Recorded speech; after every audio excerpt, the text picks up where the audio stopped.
This is Roquefort Sweatley with the news. Dateline USA, 1942. Tens of thousands of people of Japanese origins have been placed in security holding tanks. Dateline USA, 1968. The Censorship Rights Protection Society, or the Craps as they are called, have come out with a list of banned books giving rise to the expression crap banned books in Boston. And into the 80s, the controversy of censorship rights continues. A typical average American housewife. Hi, I'm Tippy Headrest. The wife of a United States Senator. The mother of 2 sons. Yale men. Harold is an attorney and Robert is a gynecologist. Even though Mrs. Headrest was involved with the PTA, the PTL, the IRS, the IRA, the CIA, the CSN, and a CPA, Tippy Headrest in her anguished state did what most bored housewives do with time on their hands. I turned on the radio. Content in the knowledge that any sound emanating from our Panasonic clock radio with a digital readout had been approved by the Federal Communications Commission, a federally mandated institution controlled by the United States government. I know that anything I hear on the radio is spiritually uplifting and of high moral values. But that protective bubble was about to be burst. Let's turn it on and listen for a while. What is this? Turn it off! Turn it off! Hello, Mr. President. This is Tippy Headrest, Senator Headrest's wife. Yes. Well, the communists are here. How do I know? I heard this song that stated, a time for war, a time for peace. Yes, on children's radio. Yes, on the radio. It's disgusting. We must stop this. I should what? Write a letter to the F.C.C. Well, who are they? The Federal Communications Commission. Well, I'll do that. Thank you. Jeeves, get me a drink. Now, I wonder what's on the television. Ken, I've been unfaithful. Oh, but why, Linda? I'm bored. And I'm pregnant. Oh, that doesn't matter, Linda. I still love you. But it isn't your baby, Ken. Well... Oh, that's much better. The Federal Communications Commission, Our Uncle Charlie. the governing body of the airwaves, were unaware of the storm that was about to move in on them. Has the mail come yet, Buck? Are you kidding, Billy Bob? We haven't had mail in all the years we've been in business. Just checking. By the way, what are we supposed to do here? Well, we make rules on television and radio that aren't going to be followed anyway. So we don't do nothing? Yep. And we get paychecks for doing absolutely nothing? Yep, call it American Free Enterprise. Well, I'm going to check the mailbox anyway. Buck! Buck! Come here! Oh, what the hell's wrong with you? Look! My God, Buck! It's a letter. We're not supposed to get these. What should we do? Well... You don't think we should open it, do you, Buck? I'm afraid we're gonna have to. Dear Federal Communications Commission. Sounds serious, Buck. Something has presented itself as a serious problem. The communists have invaded these shores. What? Yes! Communists have taken over through the lyrics of such songs as To Every Purpose Under Heaven. This record says such things as a time for war, a time for peace, a time for love, a time for hate. In these lyrics, I see the fall of Western civilization as we know it. These lyrics plant the seed of communism that only we can break. Yours sincerely, Tippy Headrest. We can't ignore this, Buck. Yeah, you're right, Billy Bob. The broad might squeal. What do we do then? Rumors rocked Washington, and the F.C.C., in a fit of reactionary conservatism, began striking lyrics from airplay songs. Not to be left out, the biblical fundamentalists, the atheists, the ACLU, the KKK, organized crime, Friends of the Zoo, and the CIA all jumped on the bandwagon. Scissors flew like the staccato wings of killer bees until all that was left were tunes and tape hiss. Hey everybody, it's Sally Freon, and this is a GMT special report. Well, the world is opened wide, and it's a free for none in the radio biz. Gone are the days of Def Leppard, U2, and Barry Manilow. Sentimental Journey is more than just the name of a song, it's the whole ball of wax. I'm speaking with Rappin' Rodney Rad, ex-personality of YSUK You Suck Radio. So, Rodney, tell me, what's happened to your life since the bozos in the boardroom squeezed their fat fists? Well, listen, Sally, now here's the trip. I ain't got no job and it ain't here. I sleep with drunks and I lost my home. My chick is split and I'm all alone. I wanna rap on the radio show, run DMC, fat boy suppose you know. I wait in lines to feed my face, not live in parks, so I'll state my case. The F.C.C. ain't got no class, and if I had my way, I'd kick that. Thank you, Rodney, for your insightful comments. Buck, here's another letter. 2 in 1 week? What the hell do you think this is? The post office? Open it up, Buck. Dear F.C.C., I have the utmost praise for recent changes in radio communication. Good word, comrade of friends.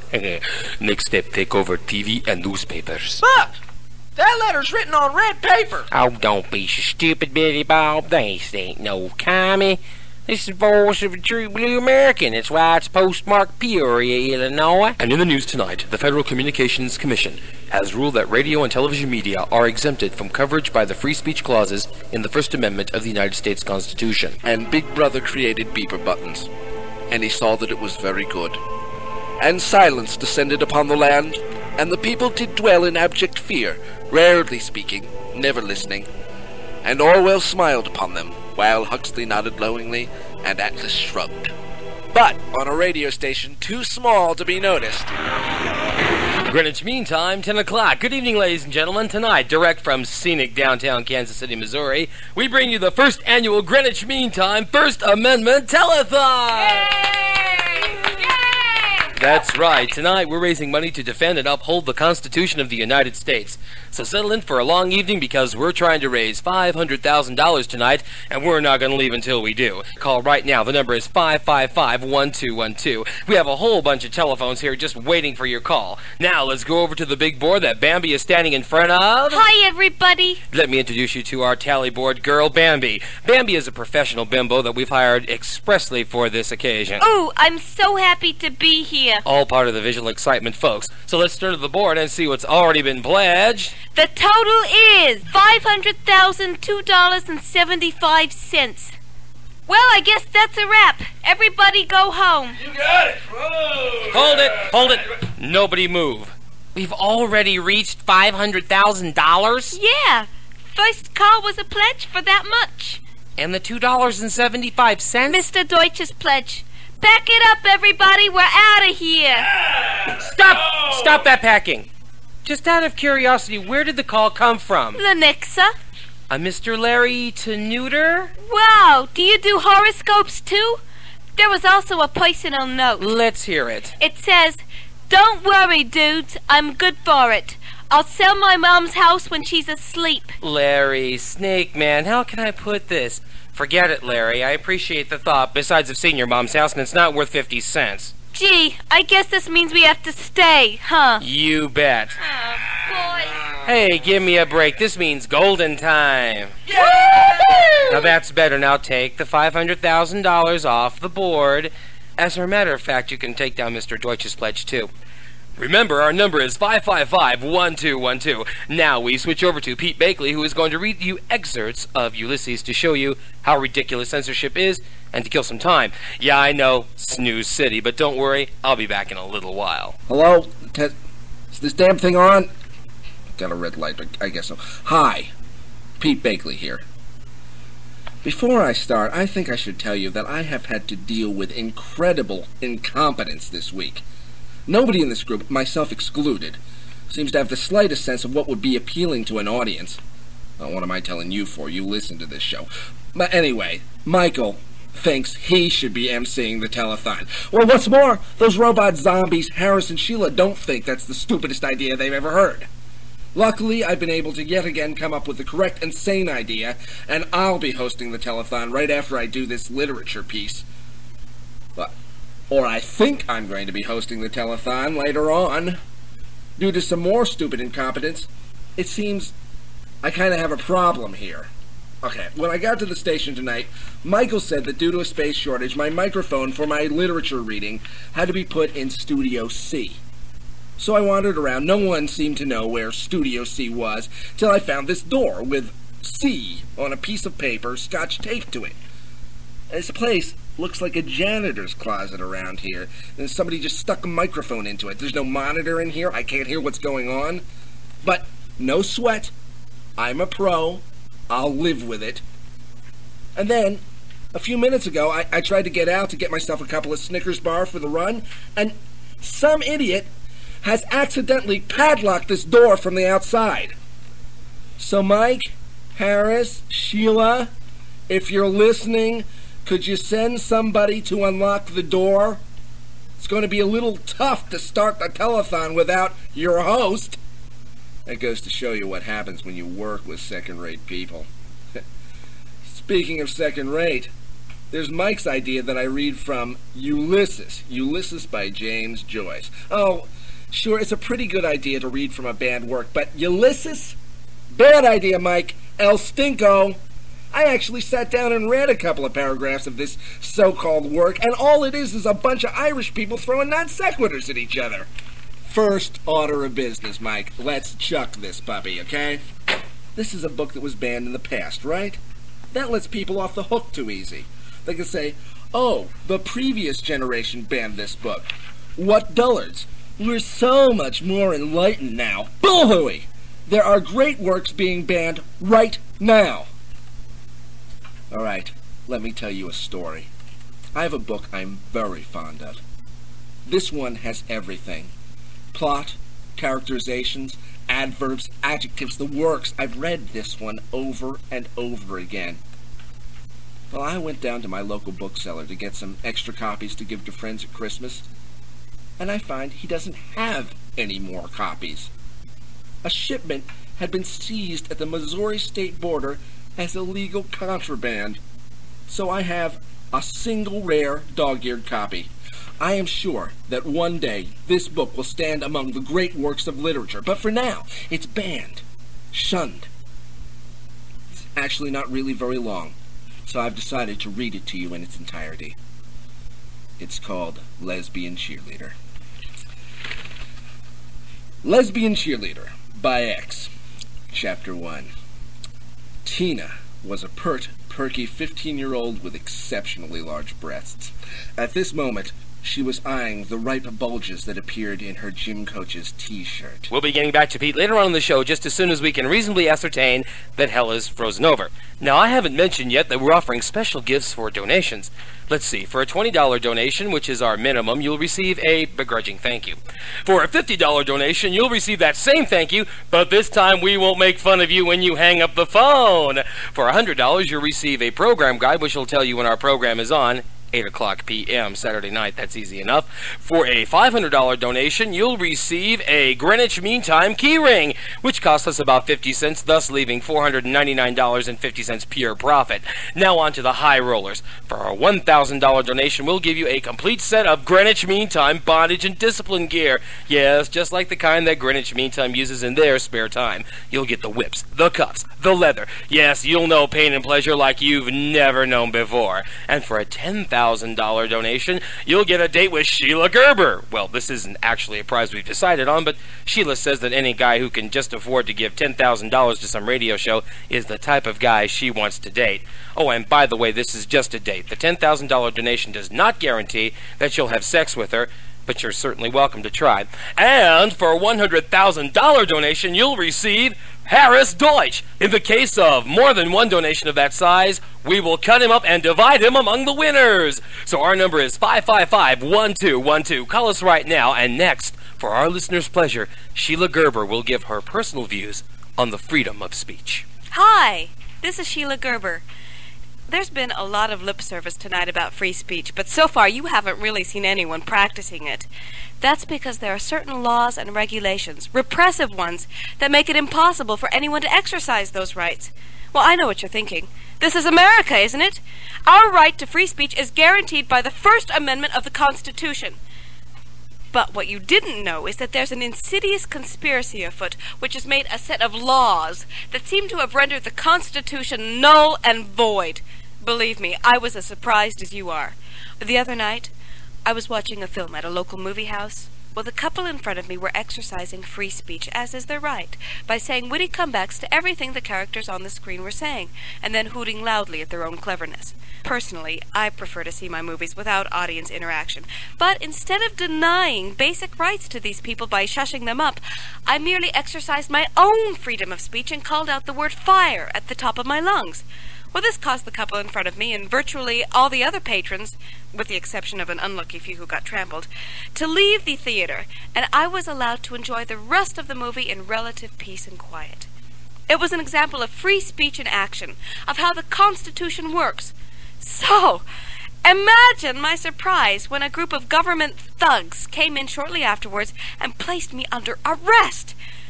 It was then I found out that there's some kind of law against exercising free speech. When I explained to them that this was obviously a complete violation of my constitutional rights, and that they were a bunch of crypto-fascist totalitarian pigs, get this, one of them knocked me unconscious with a big stick, completely missing the irony of the situation in that he had proven my point.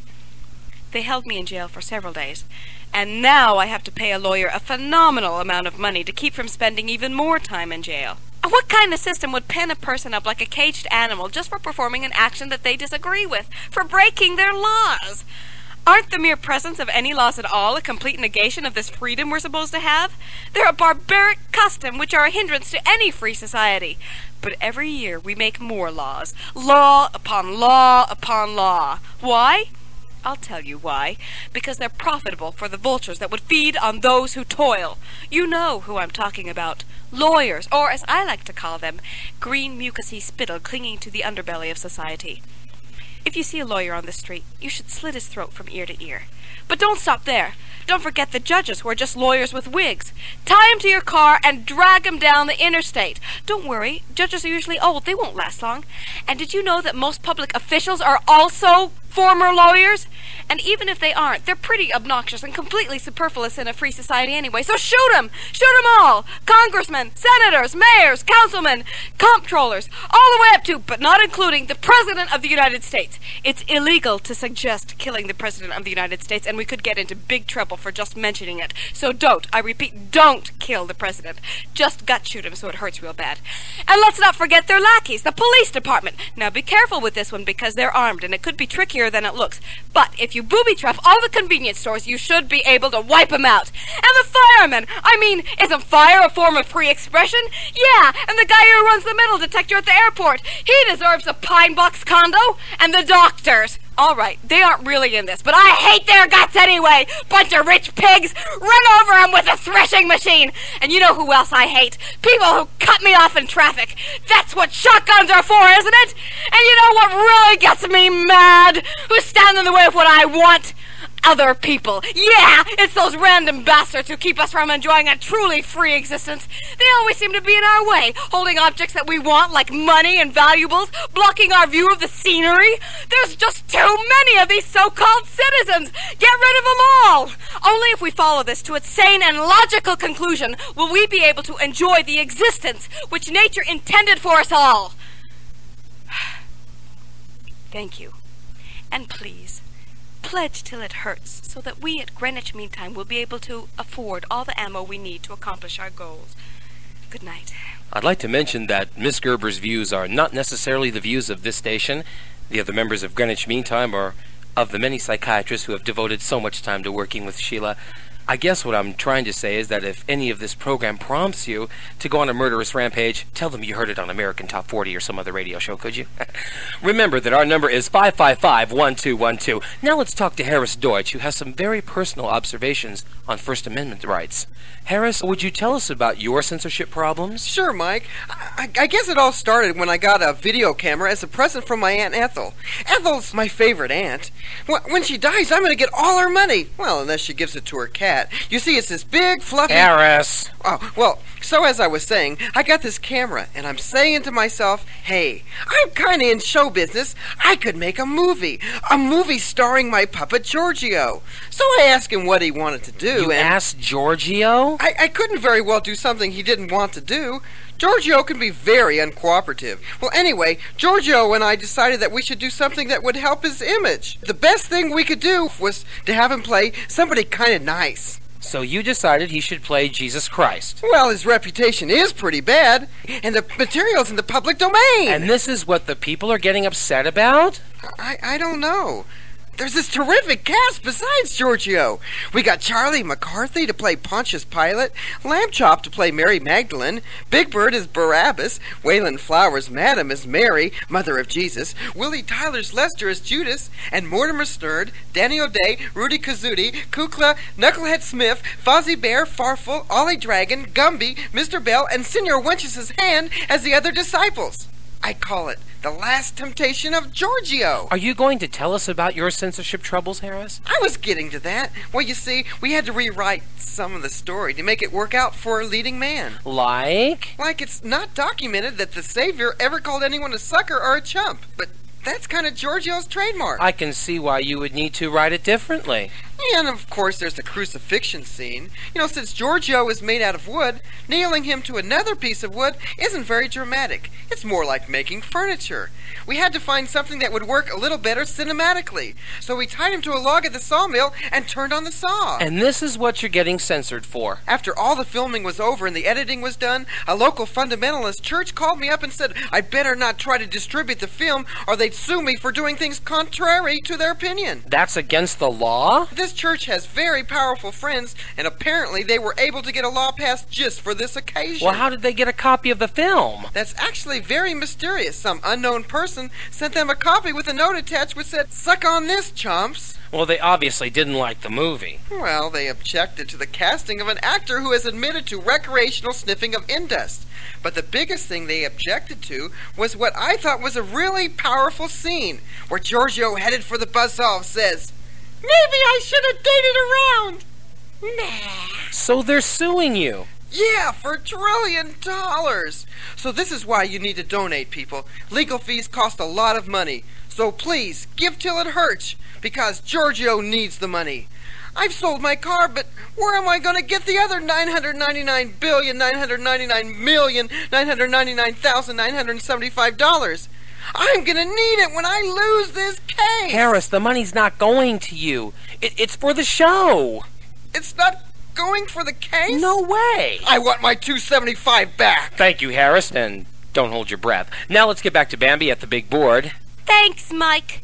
We now have a grand total of $43.56. You mean some people actually called in? Yeah, sure. Wow, you mean people actually are listening and like our show enough to pledge money to us? Yeah. You mean the show might actually be popular? No, I can't fake it no more.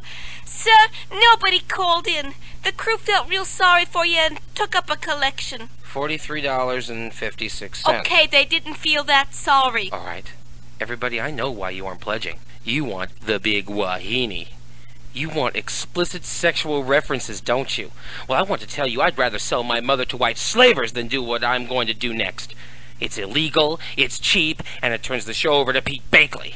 But if it has to happen, it has to happen, ladies and gentlemen. A dramatic reading from the novel Lesbian Cheerleader. Shake your pom-poms, girl! Shake them higher, cried Aretha, the head cheerleader, excitedly, as she tried to contain her drooling. The steam from the shower rolled off her bright pink aureoles. Suddenly, the entire boys' football team wandered in. "Look," exclaimed Blake, the team captain. "It's an orgy between the cheerleading squad and their gym coach, Mrs. Williams. Can we join in, girls?" "Yahoo!" screamed the squad, licking their lips hungrily. The team blitzed the shower. Blake nearly tripped himself, ripping off his shorts and revealing a huge, turgid, throbbing... What happened? Well, quick! Somebody get the phones before they stop! Forget it. Sorry, Mike, I accidentally kicked out the microphone cord. Well, then put it back! Nope, you can't do that. That's a union job. Then get a union guy to plug it back in. They're on break. Well, I'm not beaten yet. The entertainment's just begun. I'm sorry, I can't go on. I just can't. It's $43.56. Come on, people, give me a break. We need $500,000. Do you hear me? $500,000. We're gonna stay here until we get every last cent. Do you hear me? We're not bored. Gee, Buck, that station was almost too small to notice. Yeah, looky, we caught it in time. Now let's turn on some wholesome polka music. And that was Greenwich Mean Time, a pre-recorded show starring Pete Bakley, Harris Deutsch, Sheila Gerber, and Michael Taylor. Show written and edited by the cast.